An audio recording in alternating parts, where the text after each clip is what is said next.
This run in the Molson Indy at Exhibition Place in Toronto. Whoa! Big collision.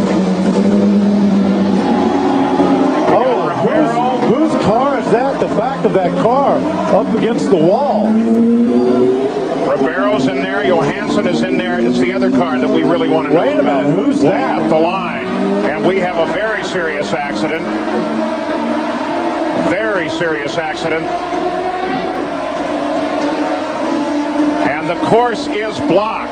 I don't know how they're going to get cars. Whoa, watch this, watch this. This car's really got to slow down. He didn't realize it was that block. They have got to stop this. And that's Jeff Krosnov over close to the wall, the one they're working over. As Steve Albee heads down, one of the doctors with the IndyCar safety team, and Eddie Lawson tries to work his way through. So now, the closing laps, we have a serious accident here. 91 laps are complete. It breaks off the battle at the front of the field. We'll be back.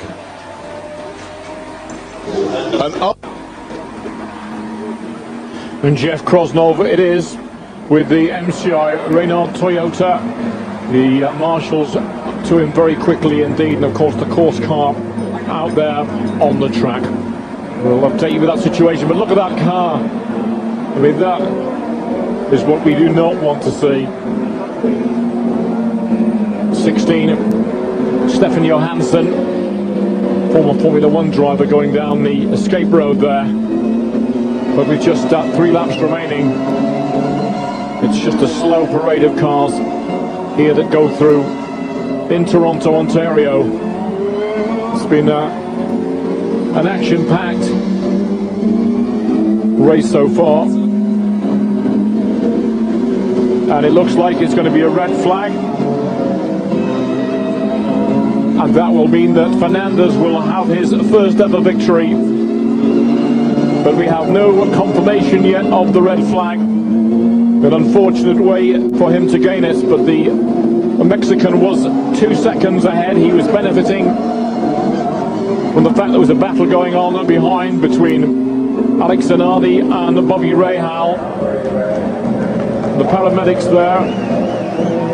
A lot of people in the stand probably really unaware of the drama that's unfolding in front of our cameras here. American driver Jeff Krosnov, the Renault Toyota, catapulted through the air. It's fast, it's furious, and when the car goes out of control after touching there was not a lot that he could do after that. Very careful indeed. How they take him from the car, how they move him. There's Mario Andretti. That the man who could be the winner. But let's get back to Danny Solomon and Paul Page. Well, with this rather serious accident over at turn 3, they have just displayed on the front stretch the red and checkered flag. Here is the replay. Eddie Lawson into Krosnov. No, that is actually Stefan Johansson there. Johansson. And he was moving out to pass another car, which looked like it was Gilles de Ferran. I don't think he saw Krosnov. He couldn't have seen him. And he moved over. Boy, he got up into that fence. That's his rear end of his car that ended up in front of Ribeiro. They worked with Jeff Krosnov still in what's left of the car, and I have not seen that much damage to an Indy car in a very long time. What this does is gives the race to Fernandez. Zanardi in second place. It has been flagged 2 laps early at the 93rd lap. So Adrian Fernandez wins his first race in IndyCar on his first lead since Vancouver in '94. And so Adrian Fernandez, under a bit of a cloud, takes the win here, and they have stopped the cars well down the course while they make an attempt to service as best they can the situation involving Jeff Krosnov. Let's go to Gary Gerald. Well, mixed emotions in this time of urgency for our driver on course, but here's Steve Horn on the jubilation side. You've brought another young man to his first IndyCar win. What are you feeling right now? Well, I'm pleased for Adrian. I think a lot of people said he couldn't win. He wasn't competitive.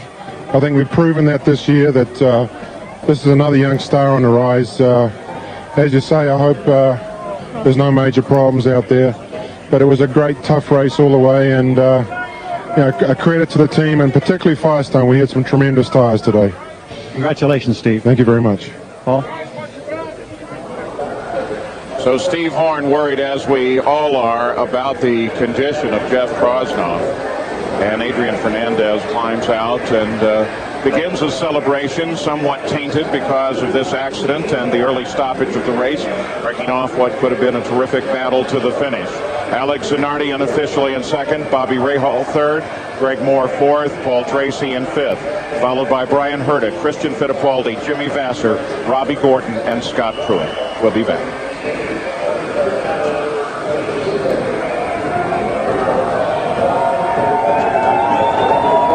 Well, we're still waiting now for more information as to that unfortunate, untimely accident with just 2 laps remaining. I can tell you that looks like it means that Mark Blundell finishes in 11th place. Jimmy Vasser, the championship leader of the PBG IndyCar World Series, will score 8th place points. That means he'll get 5, and that will take him to a total of 107. And the nearest rivals that he had before today, Al Unser Jr. Well, Unser Jr. doesn't get any points, so he remains on 92. So that the gap will be some 15 points at the top of the field. Here's that accident again. And the only thing you can say is that there are others fortunate to escape. We've heard of no other injuries, as the American driver Jeff Krosnov is being attended to at trackside. That, if you've just joined us, the car was into several different parts. He's still sitting inside the hardened cockpit, and the paramedics working along with him there. Seems almost incidental, but obviously congratulations go out to a man getting his first victory, the Mexican driver Adrian Fernandez, with the TK Quaker State Lola Honda on Firestone tires. But at times like this, at any motorsporting event, well, there's a different taste in your mouth than perhaps the taste of even giving congratulations.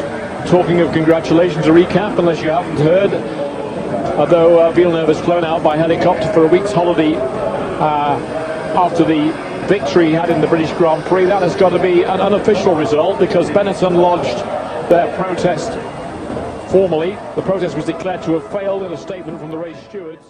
I'm afraid I have bad news about one of the drivers and about one of the workers.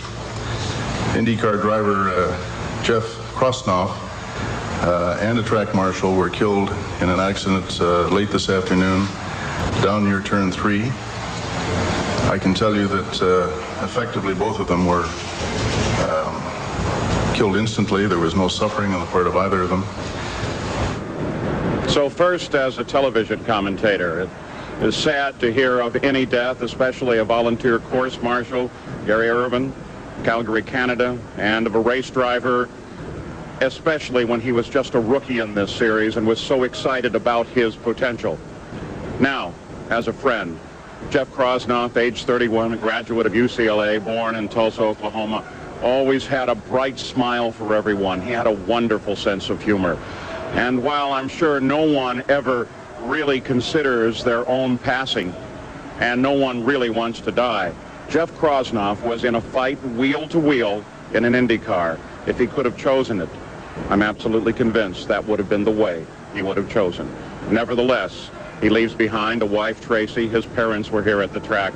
It is a terribly sad day for IndyCar, of the passing of these two wonderful people.